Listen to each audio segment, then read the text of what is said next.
Loving yourself is something many people struggle with, yet it's one of the most important skills you can develop. When you truly learn to value and care for yourself, everything in your life changes. Your confidence grows, your challenges become easier to handle, and your happiness becomes less dependent on others. This isn't about being selfish or perfect. It's about recognizing your worth and treating yourself with the kindness and respect you deserve every single day. In this video, you'll discover practical steps and honest advice to help you start this journey right now. You'll learn how to face your fears, quiet your inner critic, set healthy boundaries, and build habits that support your mental and emotional well-being. If you've ever felt stuck or unsure about how to love yourself more, this video will guide you through simple, real-life actions that make a big difference. Stick around, because by the end, you'll have the tools and motivation to start putting yourself first without guilt or hesitation. Chapter 1. Embrace your true self every single day. Every morning you wake up, you are presented with a choice. You can either show up as someone who tries to be what others expect, or you can choose to live as your true self. This one decision, repeated every single day, shapes how you feel, how you think, how you grow, and how you experience life. Most people never stop to ask themselves who they truly are because they are too busy trying to be what the world wants them to be. They dress how others expect, speak the way others approve, chase goals that don't belong to them, and measure their worth by someone else's standards. But real peace, real power, and real confidence begin the moment you start living in alignment with your real self. Not your image, not your reputation, but the quiet, honest truth of who you are when no one is looking. The world does not teach you how to accept yourself. It teaches you how to improve your appearance, how to fix your flaws, how to compare and compete, how to silence your feelings to maintain control. You're told you must earn love, prove your value, and gain permission to be yourself. But this isn't true. You were born worthy. You don't have to earn love. You need to allow it. You don't have to prove yourself. You need to understand yourself. You don't have to gain permission. You need to give it. Embracing your true self means stepping away from this noise and facing the mirror without filters, lies, or masks. It means honoring the person you are, not the person others want you to be. This is not about being selfish. It is about being honest. The more honest you are with yourself, the more whole you become. Many people fear this honesty. They avoid self-reflection because they're afraid of what they might find. They think if they look too closely, they'll uncover something broken, something unworthy. But the truth is, what you find when you look deeply is not weakness, it's strength. You find resilience in your scars. You find wisdom in your mistakes. You find dignity in your struggles. And most importantly, you find a person who has survived, adapted, and kept going. That person deserves love, not judgment. That person deserves support, not shame. Embracing yourself means standing by that person even on the hard days. So how do you do it? You start small. You don't wait for a perfect moment. You don't wait until you've improved everything. You begin with awareness. You pause in the middle of your routine and ask yourself one simple question: am I being real right now? It's a quiet question, but it reveals everything. Are you speaking your truth or saying what's safe? Are you making decisions based on what you want or what will impress others? Are you ignoring your emotions just to seem strong? Every answer you give brings you closer to who you really are. That's where the journey begins. You cannot love yourself if you are always abandoning yourself. You abandon yourself when you stay silent to avoid conflict. You abandon yourself when you say yes to things you don't want.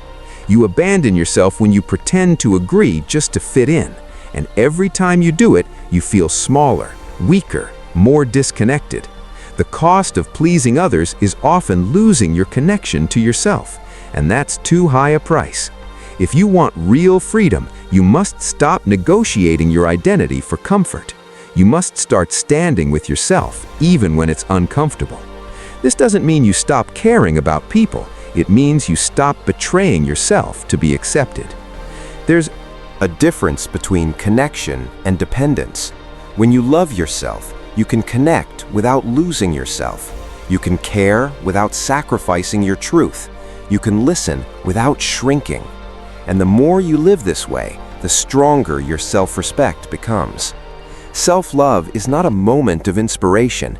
It's a daily act of commitment. It's not a feeling that shows up when life is easy. It's a practice you build when things are hard. When you embrace your true self, you stop running from your emotions. You stop labeling your feelings as weak or wrong. You learn to sit with your sadness without shaming it. You learn to hold space for your anger without losing control. You learn to feel your fear without letting it define you. This is emotional maturity. This is inner strength. Being true to yourself means being honest about how you feel and allowing yourself to experience it without judgment. That's how healing happens. That's how you start trusting yourself again. You also stop comparing yourself to others. Comparison is the enemy of authenticity. When you measure your worth by someone else's path, you forget your own. You start doubting your progress, questioning your choices, and losing sight of what matters to you. But your life is not a competition. It's a journey, and no one else is walking the exact same road. You don't need to be ahead of anyone. You just need to be real with yourself. That's the only standard that matters. Every time you compare, you reject your own experience. But every time you return to your truth, you reclaim your power and you begin to let go of shame.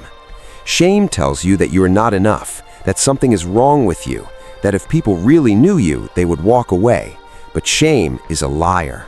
The more you embrace your full self, the light and the shadow, the more shame loses its grip. You realize that being flawed doesn't make you unworthy. It makes you human. You don't have to hide your story. You don't have to pretend to be perfect. The more open you are with yourself, the more peace you create inside. And when you're at peace, you stop needing approval from others. People often think self-love is about affirmations and feel-good routines, but true self-love is deeper than that. It's in the hard choices, the moment you say no, even when it makes you uncomfortable, the moment you stop chasing someone who doesn't value you, the moment you walk away from situations that drain you. These are the moments that build real confidence, not fake confidence that relies on praise, but quiet, steady confidence that comes from living in truth. That kind of confidence can't be taken from you. You also start taking care of yourself without guilt, not just physically, but mentally, emotionally, spiritually. You learn what energizes you and what drains you. You learn what environments help you grow and which ones hold you back. You stop apologizing for resting. You stop feeling bad for taking space. You stop explaining why you need time alone because you understand that your needs are valid. Your well-being matters. And when you honor yourself consistently, you start to feel whole again. The more you show up for yourself, the more you become someone you can rely on, and that changes everything. You stop needing people to save you. You stop waiting for someone else to fix your life. You take responsibility for your path. You trust your choices. You respect your voice. And slowly, you become your own source of strength. That's how true love grows, not from perfection, but from consistency. You don't have to do everything at once. Just begin. Speak honestly, even when it's hard. Take time for yourself without apology. Stand up for your values, even when others don't understand. Make choices that reflect your real desires, not your fears. Every small step builds a deeper relationship with yourself. And over time, those steps lead to a life that feels true, not just impressive. You may lose some people along the way. Not everyone will support your growth. Some people only accept you when you play small. When you change, they may try to guilt you back into your old role, but that's not your burden. You are not responsible for other people's comfort. You are responsible for your integrity. And the people who truly love you will celebrate your truth, even when it changes the dynamic. Real connection is built on honesty. If you can't be yourself in a relationship, you are not truly connected and you start to feel different. Not in a loud or dramatic way, but in a quiet, powerful way. You walk taller, you speak with more clarity, you rest without guilt, You express without fear. You live without apology. Not because you think you're better, but because you finally understand your worth. You no longer look outside for validation because you've built it from within. That is the foundation of all real success, all real peace, and all real happiness. Every day is a new chance to return to your truth. Some days you will drift. Some days you will forget. That's okay. What matters is that you come back, that you keep choosing yourself over and over until it becomes natural, until your life feels like home, not a performance, until your actions align with your values, until your words reflect your beliefs, until your habits serve your healing.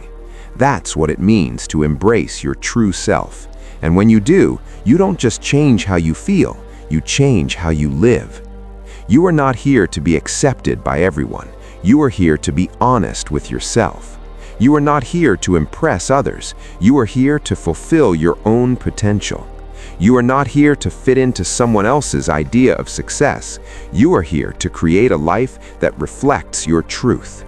Embracing yourself is the beginning of everything, the beginning of strength, the beginning of peace, the beginning of deep, lasting love. Not just from others, but from the only person who is with you through it all, you. And every single day, you have the power to make that choice. Chapter 2. Challenge negative thoughts with positive, honest self-talk. Most people live their lives unaware of how often they speak against themselves in silence. It begins in early moments, before breakfast, before a word is spoken aloud. Those internal judgments rise quietly. They whisper things like, "You're not good enough," "You messed up again," or "Why can't you just get it right?"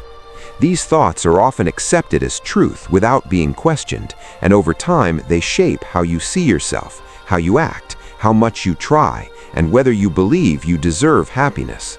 The truth is, your mind listens closely to what you say inside, and the longer you let those thoughts go unchallenged, the more they turn into habits that weaken your ability to grow, to feel proud, or even to try again when life gets hard. You don't choose which thoughts arrive in your head, but you do choose what to believe and what to feed. Not every thought deserves your attention, and not every idea you have is accurate. Just because you think something doesn't make it real. A thought is a suggestion, not a sentence. Learning to challenge what your mind throws at you takes effort, but it is the foundation of lasting change. It allows you to take control of your inner world instead of being ruled by automatic self-criticism. It's not about pretending that you're happy or pretending everything is fine. It's about telling yourself the truth in a way that supports growth rather than blocks it. Negative thinking feeds on silence. The more you let it run without interruption, the stronger it becomes. You must interrupt it with something grounded, something calm, and something rooted in the present. Honest self-talk is not about forcing fake confidence. It's about giving yourself a realistic voice that helps you see clearly when doubt tries to take over. It's about offering yourself balance when the inner voice swings too far into fear, shame, or defeat. You don't have to be perfect at this. You just have to be willing to stop and answer back when a thought tries to pull you under. Most of the time, the mind repeats what it has been taught. If you were criticized often, you'll likely criticize yourself automatically. If you were ignored, you might believe your needs don't matter. If you were only praised when you achieved something, you may tie your worth to constant results. But this is not who you are. It's what you learned, and you can unlearn it. You can build a new way of thinking. You can reframe how you speak to yourself and make your inner world a safer place to be. It won't happen overnight, but it will happen with intention, repetition, and patience. When a thought arises that tells you you're failing or falling behind, stop and examine it. Where is the evidence? Would you say those words to someone else in the same situation? Are you looking at the full picture or just focusing on one flaw?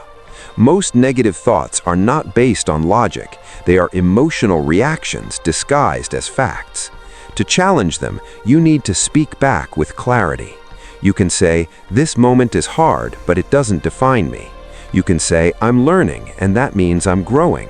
You can say, I made a mistake, but I'm still moving forward. These phrases are not just comforting, they're stabilizing. They give you a pause, a place to stand when your emotions are trying to knock you down. If your thoughts often spiral into harsh territory, practice observing them without immediately reacting. Notice the pattern. Catch when your mind exaggerates, rushes to worst-case scenarios, or attaches your worth to a single outcome. That awareness is the beginning of freedom. Once you notice the pattern, you can choose to pause, breathe, and bring in something new. You can introduce a different voice, one that speaks to your potential, your effort, and your truth. You are not helpless against your thoughts. You are capable of guiding them with discipline and care. The strength of self-talk comes from consistency, not perfection. You won't always catch every negative thought, and you won't always respond in the best way. That's okay. The goal isn't to be flawless, it's to build a habit of returning to what's helpful. When your inner voice becomes more balanced, your outer behavior becomes more stable. You take more risks, you recover more quickly from setbacks, you stop punishing yourself for being human. You begin to treat yourself as someone who matters, not just when you succeed, but in every moment you try.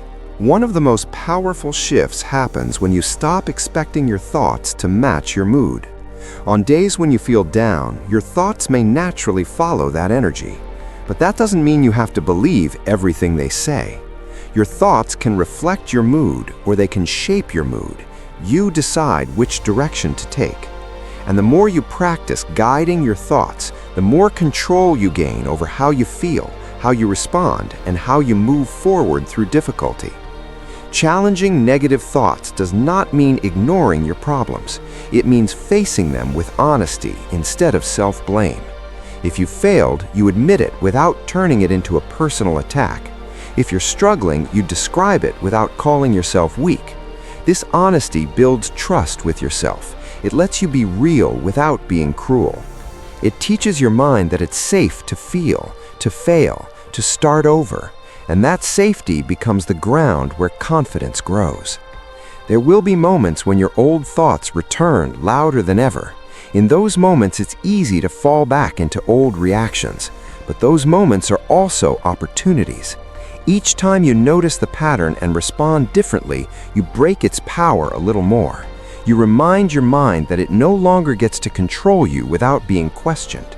You reinforce a new path, one built not on automatic fear, but on conscious choice. Some days, all you need to say is, I'm doing my best, and that's enough for today. Other days, you'll need to be firm and say, that thought is not helping, I'm not feeding it anymore. And some days, you'll need to be gentle and say, I'm hurting and I'm allowed to take care of myself. This is how you build a relationship with your mind, not by forcing it into silence, but by guiding it towards something more truthful and steady. You don't need to become someone else to speak kindly to yourself. You just need to stop making yourself the enemy. You don't have to pretend that you're fearless or perfect. You just need to stop treating your struggles as proof that you're broken. You are not broken. You are learning, and learning is hard. It takes time. It takes failure. It takes showing up on the days when nothing feels easy. And on those days, your self-talk becomes your anchor. It keeps you grounded. It reminds you who you are and what matters most. With every intentional word you speak inside, you are shaping your mindset. You are building emotional muscle. You are creating distance between who you are and the negative stories that no longer serve you. This work is not always exciting, but it is powerful. It changes the way you think, which changes the way you live. Every small step matters. Every time you catch a thought and choose a better one, you're doing something extraordinary. You're choosing clarity over confusion, truth over fear, and self-respect over self-attack. This is not a one-time fix, it's a daily process, but it's worth it because your relationship with yourself is the foundation of everything else. And when that relationship becomes stronger, more honest, and more supportive, your entire life begins to reflect it. Chapter 3. Build resilience by facing fears step by step. Fear is not the problem. Avoiding fear is the problem. Every time you avoid what scares you, you give it more control. You shrink your confidence, you limit your options, and you slow your growth. Fear does not leave on its own. It waits, it watches, and it grows when ignored. The only way to weaken fear is to face it, and the only way to face it without being overwhelmed is to do it gradually, step by step, moment by moment, challenge by challenge. Resilience is built through these steps, not through grand acts of bravery, but through steady, intentional movement toward discomfort. There is no secret formula to becoming fearless. You don't need to erase fear to live fully. You need to learn how to keep moving even when fear is present. Resilience is not a trait you were born with. It's a skill you build when you stop backing down from the things that make you nervous, insecure, uncertain, or vulnerable. And this doesn't happen all at once. It happens when you start choosing action over hesitation in small areas of your life where fear has been quietly in control. Think about the situations you tend to avoid. It could be difficult conversations, unfamiliar environments, personal goals you've postponed for years, or decisions you delay because you feel unprepared. Every time you avoid them, you reinforce the idea that you are not capable. But when you take even a single step forward, something changes. You begin proving to yourself that you can act before you feel ready. That single act becomes a new message to your brain. It says, I can do hard things. I can handle discomfort. I can grow. The key is to start small and stay consistent. You don't need to confront your biggest fear tomorrow. That would only trigger overwhelm and reinforce failure. But you can take a smaller version of that fear and face it in a way that feels manageable. You can speak up in a moment you'd normally stay silent. You can try something new without needing to be perfect. You can sit with uncertainty without rushing to escape it. These are the actions that build emotional muscle. You take a small step, then another, and another until what once felt impossible becomes familiar. Every time you take a step into something difficult, you teach your nervous system that you are safe. This is important. Fear often tricks your body into reacting as if you were in danger, even when you were simply uncomfortable. When you take calm, steady action in the face of fear, your brain starts to update its response. It learns that discomfort is not the same as danger. That distinction is where courage begins to form, not as a lack of fear, but a new understanding of it. Resilience is also built by changing how you talk to yourself during these moments. When you feel fear rising, your self-talk matters more than ever. If your inner voice says you're going to fail, you will hesitate. If it says this is too hard for you, you'll retreat. But if it says you've handled hard things before, or this is just one step, not forever, you gain momentum. The words you use in the moment shape how far you go. So friends, that's all for today's video. This was lesson/episode 1, and episode 2 is coming very soon. If you enjoyed this video, don't forget to like, comment, and subscribe to our channel. Your support really motivates us to bring more amazing content for you. Stay tuned and keep waiting for the next episode. It's going to be even more exciting. Everyone stay safe, stay healthy, and thank you so much for watching. See you in the next lesson.